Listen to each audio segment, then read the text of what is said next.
ನನ್ನ ದೇಶ ನನ್ನ ಜನ ತೀರಿಸುವೆನು ಅದರ ಋಣ. ಈ ಗೀತೆಯೊಂದಿಗೆ ಈ ಸುಂದರ ಕ್ಷಣಗಳನ್ನು ಆನಂದಿಸಲು ಸೇರಿರುವ ಸರ್ವರಿಗೂ ಶುಭೋದಯಗಳು. ನನ್ನ ಹೆಸರು ಹೇಮಂತ್. ನನ್ನ ತರಗತಿ 4ನೇ ತರಗತಿ.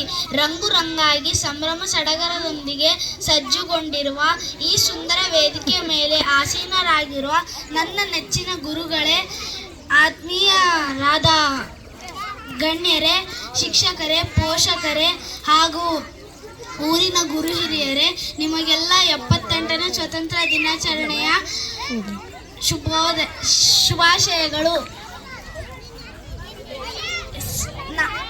ಈ ಭಾರತಾಂಬೆಯ ಜನ್ಮದಿನದ ಕುರಿತು ನಾನು ಒಂದೆರಡು ಮಾತನಾಡಲು ಇಷ್ಟಪಡುತ್ತೇನೆ. 1947 ಆಗಸ್ಟ್ 15ರಂದು ಬ್ರಿಟಿಷರ ಕಪಿಮುಷ್ಟಿಯಿಂದ ನಮಗೆ ಸ್ವತಂತ್ರ ಸಿಕ್ಕಿತು.